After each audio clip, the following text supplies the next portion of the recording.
Hello students, in this video we will continue further with electrostatics. So the first case that we are going to do is we are going to consider a spherical shell, okay, or a spherical cavity. So let me write this. A spherical cavity is present inside the spherical shell, inside the sphere, okay. So which means you have a sphere, okay, and then there is a cavity inside the sphere. Now you have kept a charge not at the center, but you have kept a charge somewhere over here. That's a charge Q. Okay. So इस case को हमें analyse करना है. Okay. Now जब charge आप Q यहां पे रखते हो तो क्या होगा? अंदर वाले सरफेस पे जो है वो माइनस Q चार्ज इंड्यूस होगा. एंड ये जो माइनस Q चार्ज है ये इस तरह से इंड्यूस होगा कि इसका जो सेंटर ऑफ चार्ज है वो यहां पे आएगा. माइनस Q चार्ज का सेंटर जो है वो यहीं पे आ जाएगा. ना हमें ये फाइंड आउट करना है electric field somewhere over here. यहां पे हमें इलेक्ट्रिक फील्ड फाइंड आउट करनी है which are at the points which are outside the sphere. So now if I consider a point which is over here, okay. Now हमें ये पता है कि due to this Q and this minus Q यहां पे electric field जो होगी वो जीरो होगी. So if I consider point P, so I can write electric field at point P due to point charge Q and induced charge minus Q, charge minus Q is 0. ठीक है. अब हमें यह पता है कि यहां पे अगर जो माइनस Q चार्ज इंड्यूस हो रहा है तो यहां पे जो है वो प्लस Q चार्ज इंड्यूस होगा. अच्छा. Now forget this, okay. Let's only consider this. मान लो ये स्पीयर है एंड इस स्पीयर पे मान लो मैं क्यू चार्ज यहां पे डाल देता हूं. इस पर्टिकुलर पॉइंट पे क्यू चार्ज डाल देता हूं. This is a metallic sphere. हाँ, आपको ये पता है कि ये जो क्यू चार्ज है ये खुद को इस तरह से डिस्ट्रीब्यूट करेगा ताकि पोटेंशियल जो है वो हर जगह पे सेम हो. This entire sphere should become equipotential and electric field inside this should become equal to 0. Now ये जो चार्ज डिस्ट्रीब्यूशन होता है, ये चार्ज डिस्ट्रीब्यूशन हम लोगों ने पढ़ा हुआ है. It is inversely proportional to the radius of curvature. Now sphere के केस में हर जगह पे रेडियस ऑफ कर्वेचर, आप कोई भी पॉइंट तो रेडियस ऑफ कर्वेचर हर जगह पे सेम ही है ना. अगर जो रेडियस ऑफ कर्वेचर हर जगह पे सेम है तो सरफेस चार्ज डेंसिटी हर जगह पे सेम होगी. अब सरफेस चार्ज डेंसिटी जब सेम होती है तो इसको हम लोग कहते हैं uniform distribution. So therefore I can say charge will be uniformly distributed. Be uniformly distributed over the outer surface. The outer surface. Now charge अगर ये uniformly distributed है, okay, तो ऐसा सिचुएशन होगा यहां पे there would be uniform charge distribution.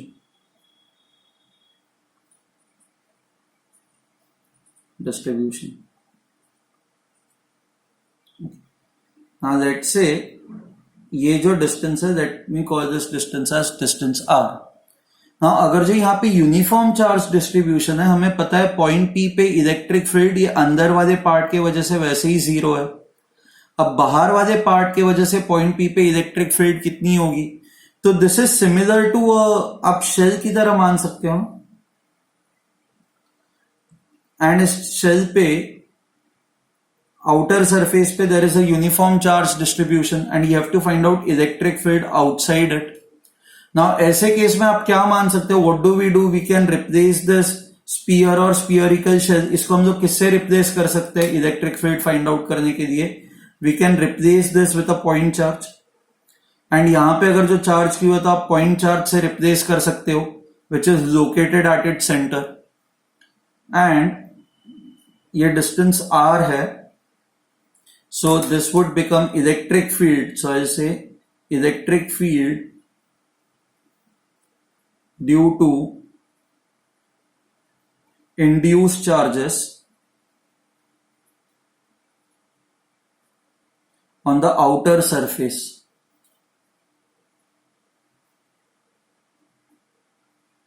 Electric field due to the induced charges on the outer surface. Okay, ये outer surface पे जो इंड्यूस चार्जेस है, इनके वजह से यहाँ पे इलेक्ट्रिक फील्ड कितनी होगी, हमने क्या किया है, स्पीयर को पॉइंट चार्ज से रिप्लेस कर दिया, तो electric field would be equal to, let me write it as E naught, it is equal to 1/4 pi epsilon Q by R square.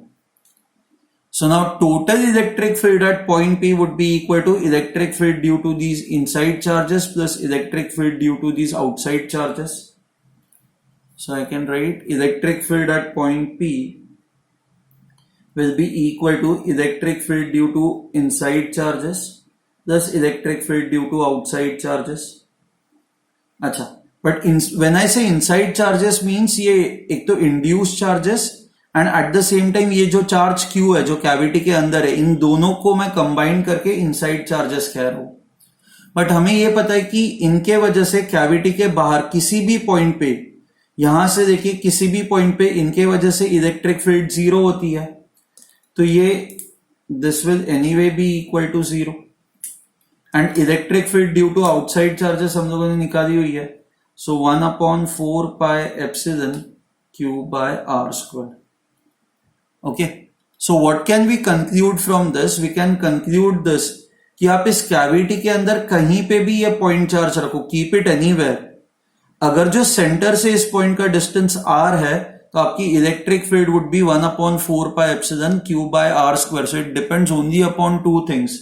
It depends upon the charge which is inside the cavity, point charge.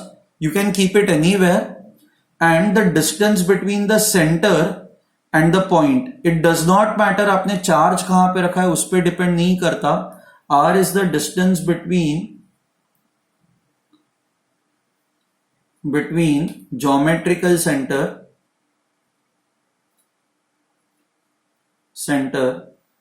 and the given point. Similarly अगर जो आपको potential find out करना है point P पे, तो potential at point P, see plus Q and minus Q तो यहां पे जीरो पोटेंशियल प्रोड्यूस करेंगे ना, क्योंकि आपका प्लस Q माइनस Q तो कैंसल आउट हो जाएगा. तो it is potential due to inside charges plus potential due to outside charges.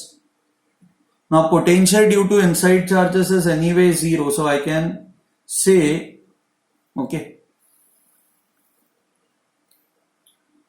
potential due to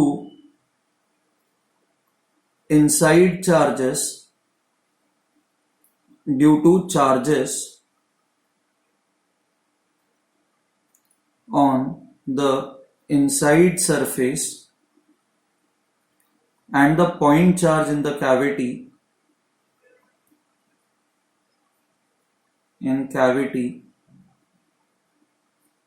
So potential due to the charges on inside surface and the point charge in cavity is 0 at a point outside the cavity.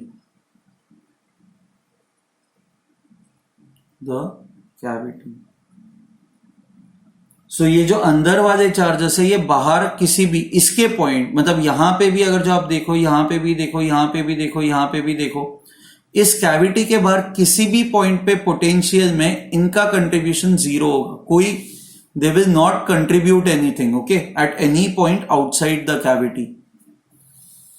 Okay, अच्छा, and इसके वजह से potential due to outside charges, ना outside charges को हम लोग point charge से replace कर सकता है, एंड जब आप पॉइंट चार्ज से रिप्लेस कर दोगे तो यहां पे पोटेंशियल जो होगा that would be equal to 1/4 pi epsilon Q by R.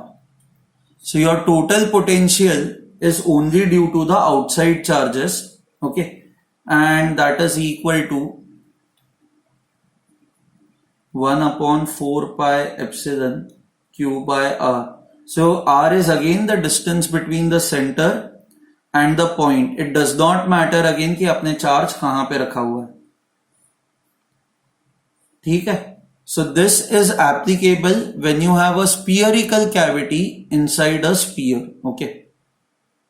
अच्छा, मान लो स्फीयरिकल कैविटी नहीं भी है, कैविटी किसी और टाइप की भी है, तो भी फर्क नहीं पड़ेगा. अच्छा, हम लोग वो देखेंगे कि अगर जो कैविटी का शेप रैंडम कोई हो तो क्या होता है. बट उसके पहले let's do one more thing. Let's say if you want to find out the potential at the centre over here, centre पे पोटेंशियल कितना होगा, let's try to find this out. Okay, so okay, let's say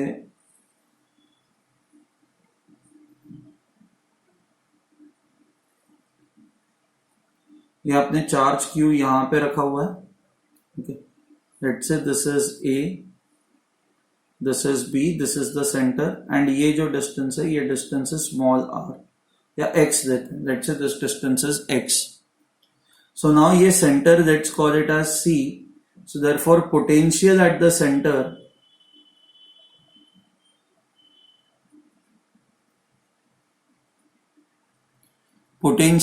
center would be equal to, okay, centre पे आपका potential कितना होगा. So let's try to C.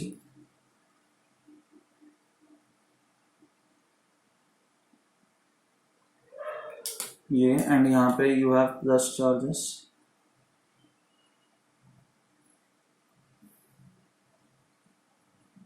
Centre पे हम लोग पोटेंशियल कैलकुलेट कर रहे हैं. Okay, inside the cavity. Now इस चार्ज के वजह से यहां पे पोटेंशियल होगा 1/4π q by x. अच्छा, नेगेटिव चार्जेस के वजह से यहां पे पोटेंशियल कितना होगा. ना if you see negative charge का डिस्ट्रीब्यूशन कुछ भी होने दो. लेट से, एक minute, let me do it over here. Okay, let's say यहां पे बहुत ज्यादा नेगेटिव चार्जेस है एंड लेट्स से यहां पे नेगेटिव चार्जेस कम है, but total negative charges let's say -q. ना मैं एक छोटा सा सेक्शन कंसिडर करता हूं. ओके, ना इसको मैं पॉइंट चार्ज की तरह मान सकता हूं. इस पॉइंट चार्ज की वजह से यहां पे पोटेंशियल कितना होगा, इस पॉइंट चार्ज की वजह से यहां पे पोटेंशियल होगा dv will be equal to, let's say यहां पे charges dq. So 1/4π dq divided by ये distance. This distance is let's say r, या हमारे केस में let's say this is a. So this is equal to a. Now total potential अगर जो आपको find out करना हो तो आपको इसको इंटीग्रेट करना होगा 1/4π dq. Now this is equal to 1/4π. ए भी कांस्टेंट है ना, आप कहीं पे भी छोटा सा सेक्शन लो, इसका डिस्टेंस ये सेंटर से तो हमेशा सेम ही रहेगा. It will always be equal to the radius. तो आप ए को भी बाहर निकाल सकते हो. क्या बचेगा, इंटीग्रल ऑफ डी क्यू, हमारे केस में टोटल चार्जेस -q, सो -q/4πε. समझ में आया. तो पोटेंशियल फाइंड आउट करते वक्त चार्ज डिस्ट्रीब्यूशन किस तरह का उससे फर्क नहीं पड़ता. यहां पे ज्यादा चार्जेस है, यहां पे कम चार्जेस है, उससे भी फर्क नहीं पड़ता, क्योंकि when ever you have a spherical charge distribution, ये स्फीयर है तो हर एक पॉइंट का सेंटर से डिस्टेंस हमेशा सेम ही होता है. So that is why I can apply this over here कि इन नेगेटिव चार्जेस की वजह से सेंटर पे जो पोटेंशियल होगा this will be equal to -1/4πε, या प्लस दिख रहा है तो plus, charge on this is -q divided by इन सारे पॉइंट्स का यहां से डिस्टेंस कितना, it is equal to this a. So a plus potential due to outer charges same argument आप यहां पे भी दे सकते हो. यहां पे जो सारे पॉइंट्स है वो यहां से इक्वल डिस्टेंस पे है ना, सारे पॉइंट्स इक्वल डिस्टेंस पे, तो यहां पे your total potential would be 1/4πε total charges q divided by हर एक पॉइंट का यहां से distance is equal to this outer radius that is equal to b. So this will be the potential at the center of the sphere.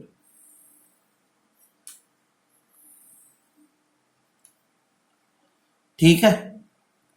So I hope you have understood this. ये जो part है ये आपको समझ में आया है. Okay. Now हम लोगों ने ये तो कहा कि बाहर वाले सरफेस पे जो चार्ज डिस्ट्रीब्यूशन है वो यूनिफॉर्म है, बट बिकॉज आपका ये जो पॉइंट चार्ज है ये एग्जैक्टली सेंटर पे नहीं है, ये यहाँ पे लोकेटेड है, तो अंदर वाले सरफेस पे जो पॉइंट चार्ज डिस्ट्रीब्यूशन होगा that will not be uniform.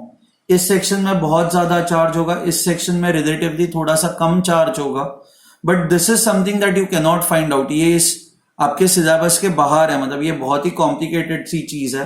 So you can not find out कि यहाँ पे एग्जैक्टली चार्ज डिस्ट्रीब्यूशन किस तरह से होगा. You can not find that out. ठीक है, fine. Okay, now we will see what will happen if you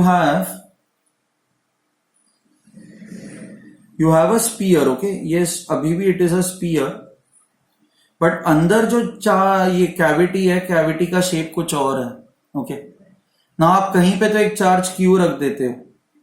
आप चार्ज क्यू रखोगे तो अंदर वाले सरफेस पे चार्जेस इस तरह से इंड्यूस होंगे. Charges induce would be minus Q such that उनका सेंटर ऑफ चार्ज यहां पे आएगा. बट ये जो बाहर वाला सरफेस है, बाहर वाले सरफेस पे अभी भी चार्जेस जो है वो यूनिफॉर्मली ही डिस्ट्रीब्यूट हो जाएंगे. Charges will B uniformly distributed. तो अगर जो आपको बाहर किसी तो पॉइंट पे अगर जो इलेक्ट्रिक फील्ड फाइंड आउट करनी है या पोटेंशियल फाइंड आउट करना है, कोई नहीं, आपको बस ये अज्यूम करना है ये अंदर वाले इन चार्जेस की वजह से वैसे ही जीरो होगा, एंड ये बाहर वाले सरफेस पे अगर जो चार्जेस यूनिफॉर्मली डिस्ट्रीब्यूटेड है, you can replace this by a simply point charge, and आपका जो रिजल्ट होगा आपको ये सेम रिजल्ट मिलेगा. ये एंड ये you would get the same answers. ठीक है, fine. We will go on to the next case now. Okay, now we will find out induced charges on metallic sphere due to charges outside it. So you have a metallic sphere, okay, and you have a charge Q which is kept over here. Now इसके वजह से यहाँ पे जो भी charges induce होंगे, उन induce charges के वजह से हम लोग we will try to find out different things. Okay, so the first thing that we will try to find out is कि how would the charges be induced over here. So अगर जो ये positive charge है तो ये सारे negative charges को अपनी तरफ अट्रैक्ट करेगा. तो इस साइड पे you will have all negative charges, and sphere के जो भी सारे पॉजिटिव चार्जेस है ये पॉजिटिव चार्जेस को इस साइड पे पुश कर देगा. See overall sphere will still be neutral, क्योंकि डायरेक्टली तो आप इसको कोई चार्ज दे नहीं रहे हो, तो metal sphere overall it has to be neutral. ठीक है, नाउ वी विल सी. अच्छा, what will be the potential at any point over here. यहां पे आपका पोटेंशियल कितना होगा. हाँ, हमें ये पता है ये मेटालिक स्फीयर है, तो metallic sphere is equipotential, क्योंकि metallic sphere is nothing but conductor, and ये इक्वी पोटेंशियल होता है due to static charges. Static charges मतलब अगर जो चार्जेस स्टेशनरी है तो चार्जेस खुद को इस तरह से रीडिस्ट्रीब्यूट करेंगे ताकि potential at all points will be equal. So metallic sphere is equi potential. चलो, हमें ये तो समझ में आया है कि ये जो मेटालिक स्फीयर है, this metallic sphere will be equi potential. Fine. Now, if this is equipotential, if I call this point C and if I call this point P, then I can say potential at point C should be equal to potential at point P. Point P is any point inside the sphere. Okay, ये P जो है, it is any random point inside the sphere. Now, potential at point C आप कैसे calculate करोगे? So, potential at point C will be equal to potential due to charge Q plus potential due to induced charges. Okay, potential due to this point Q would be equal to 1 upon 4 pi epsilon Q divided by ये distance, that is equal to R. अच्छा, potential due to induced charges. See, आपकी ये negative charges जो है वो centre से कितने distance पे है. ये negative charges will also be at a distance R which is the radius, and ये जो पॉजिटिव चार्जेस है, ये पॉजिटिव चार्जेस भी सेंटर से they are at equal distance, okay R. हमें पता है ओवरऑल जो स्पीयर है, सारे चार्जेस जो है, ये सारे चार्जेस सेंटर से इक्वल डिस्टेंस पे है। तो सारे चार्जेस जब सेंटर से इक्वल डिस्टेंस पे होता है, तो इस केस में आपका जो पोटेंशियल होता है, it is equal to 1/4πε0 total charge on sphere divided by R. अभी हम लोगों ने किया था ना ये चीज, देखो यहां पे भी हम लोगों ने ये अप्लाई किया था, क्योंकि ये यहाँ पे सारे जो चार्जेस है वो इक्वल डिस्टेंस पे, तो this is what we had applied, okay. But sphere overall neutral है, तो charge on the sphere is 0, so since charge on the sphere is 0, ये टर्म आपका 0 हो जाएगा। So now this will become equal to 1/4πε by r. So what it means is potential at C is equal to this much. You can say that potential at C is only due to this charge, outside charge Q. अब हमें यह पता है कि किसी भी inside point पे, inside क्या, सारे पॉइंट पे, स्पीयर के सारे पॉइंट पे पोटेंशियल सेम होता है, क्योंकि conductor is always equipotential. तो if I consider any point P, तो हमने ये लिखा ही है potential at centre C should be equal to potential at P. So therefore I can write now potential at any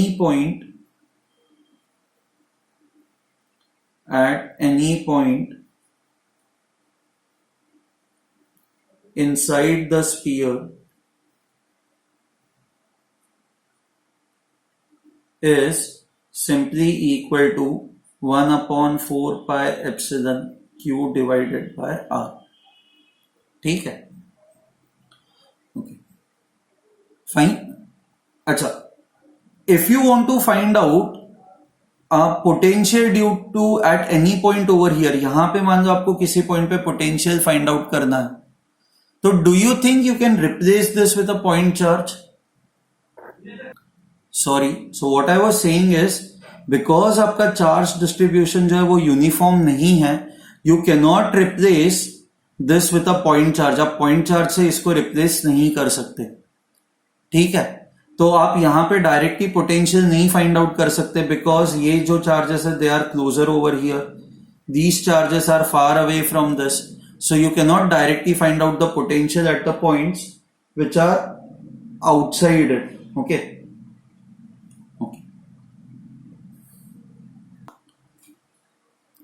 Now we will try to find out electric field at point P. Point P पे हम लोग electric field find out करेंगे due to induced charges, okay? नहीं, before we do that, मान लो आपको point P पे हम लोगों ने बस अभी ये find out किया what is the potential at point P, total potential at point P, it is equal to this. But आपको ये find out करना है कि point P पे potential due to induced charges कितना होगा। Potential at point P due to induced charges.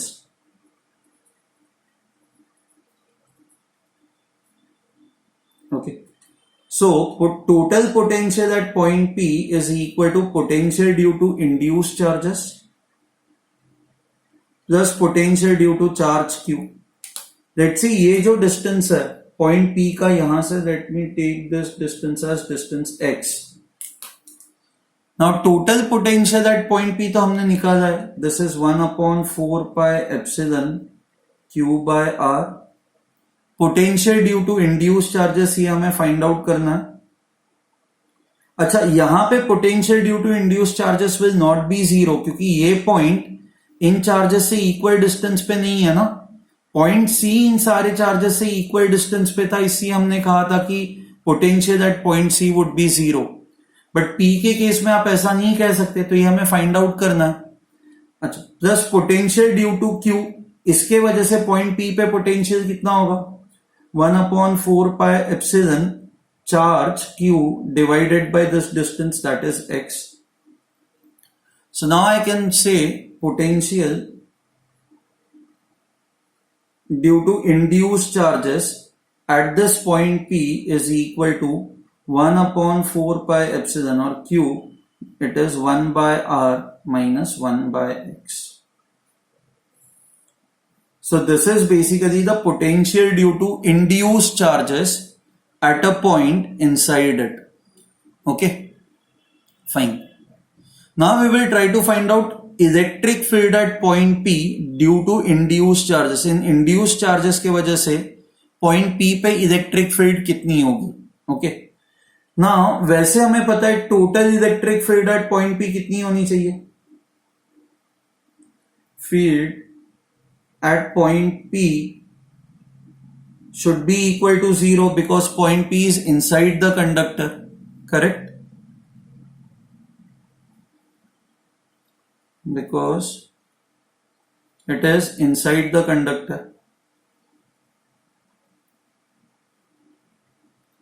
So now point P पे जो भी total electric field होगी वो तो एक charges इस Q charge के वजह से होगी एंड इंड्यूस चार्जेस के वजह से होगी.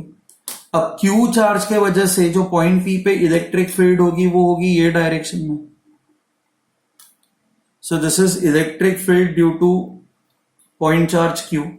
अब ओवरऑल इलेक्ट्रिक फील्ड जीरो करने के लिए इन इंड्यूस चार्जेस के वजह से जो इलेक्ट्रिक फील्ड होनी चाहिए वो अपोजिट डायरेक्शन में होनी चाहिए ना. This is E induced and both of them have to be equal. ये जब भी दोनों इक्वल होंगे तभी पॉइंट P पे आपकी नेट इलेक्ट्रिक फील्ड जीरो हो जाएगी. So I write this as EQ should be equal to E induced. E induced ये हम लोग मैग्नीट्यूड की बात कर रहे हैं, डायरेक्शन दोनों का अपोजिट होगा. So electric field due to induced charges will be equal to electric field due to point charge Q. And point charge Q के वजह से यहां पे इलेक्ट्रिक फील्ड कितनी होगी 1/4 pi epsilon Q divided by ये distance that is x square. So this will be equal to 1/4 pi epsilon Q divided by x square. Okay, so I hope you have understood this, how to analyse induced charges when a point charge is kept outside a sphere. Sphere के बाहर जब इसको रखा है तब इसको कैसे analyse करना है. I hope you have understood this. Fine. Please go through both the cases that we have done in today's lecture. These cases are very very important. ठीक है? We will stop the lecture over here. Okay. In the next lecture we will look at few concepts. We will look at a concept called as earthing and फिर उसमें हम लोग कुछ और questions करेंगे. ठीक है? Thank you.